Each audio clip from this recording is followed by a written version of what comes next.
ikaw lamang aking kalakasan. Sa piling mo, tagumpay ko'y naranasan.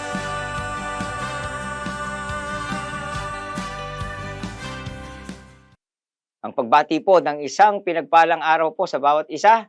Narito po ang inyong lingkod, si Pastor Bong Huliganga, at nais pong mag-share sa inyo ng maiksing pagpapala mula sa salita ng Diyos.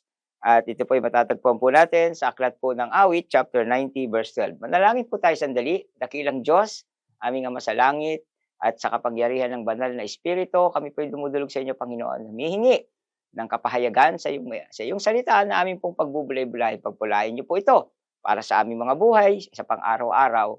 At ikaw lamang ang maluwalhati sa bunga nito sa pangalan ng Panginoong Hesus. Amen, amen.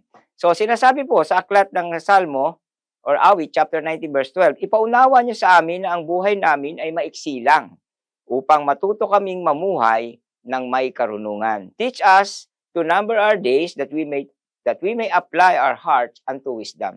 Mga kaibigan, kung tatanungin po kayo, ano po pinakamahalagang bagay sa inyong sarili? No? Para sa inyo, kung tatanungin po kayo, ito ba'y kayamanan? Ito ba'y karunungan?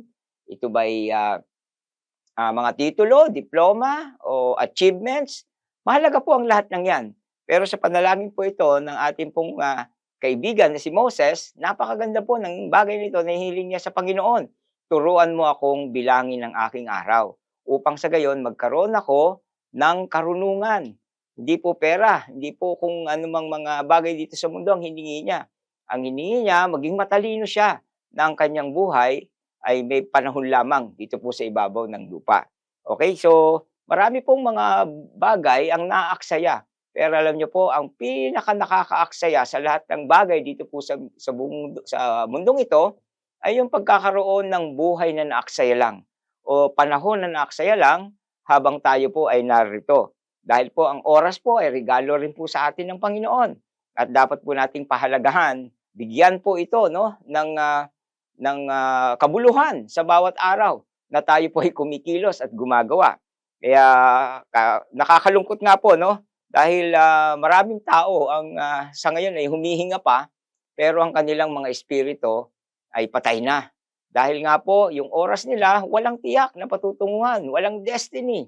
Walang future na inaasahan dahil nga po wala ang karunungan na natataglay ng isang tao kung siya po ay marunong tayain o alamin na meron lang panahon ang kanyang buhay dito sa ibabaw ng lupa. Okay? So hindi lahat po ng tumatagal kasi sa simbahan ay lumalalim sa Panginoon. Merong mga tao po na talagang taon na nasa ministry, maganda po ang lahat ng mga bagay niyan, uma-attend. Pero sayang naaksaya kung hindi naroon yung ating buong pusong pagsunod, lalong-lalo sa dalawang iniutos ng Panginoon. Mahalin mo ang Diyos ng iyong buong lakas, buong puso at pag-iisip, mahalin niyo ang iyong kapwa.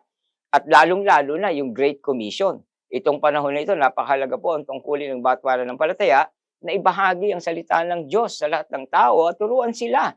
At sila po ay maging disipulo ng ating Panginoong Jesucristo. Kaya mga kaibigan, mga kapatid, mga minamahal, attend na sa church dahil malalaman natin dito kung tayo dumadalo, hindi nasasayang ang ating araw. Kapag tayo po ay sumusunod sa Panginoon, nagkakaroon po ng kabuluhan ang ating mga buhay. Kaya ito po ang prayer ng taong nakakita. No? Nakita po kasi ni Moses yung mga taong lumabas ng Egypt, dadalhin niya sa Promised Land, may mga taong hindi naman talaga naging matagumpay. Kasi nga po, okay, hindi nila nagamit ng tama ang kanilang araw. 40 years silang nagpaikot-ikot sa ilang. Kaya hindi natin po, no, ang problema po ay hindi maikli yung buhay, kundi mababaw ang paggamit ng buhay. Kaya nawa po, may natutunan tayo sa maiksing aral na ito.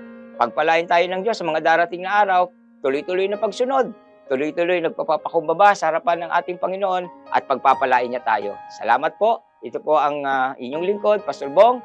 God bless you all po.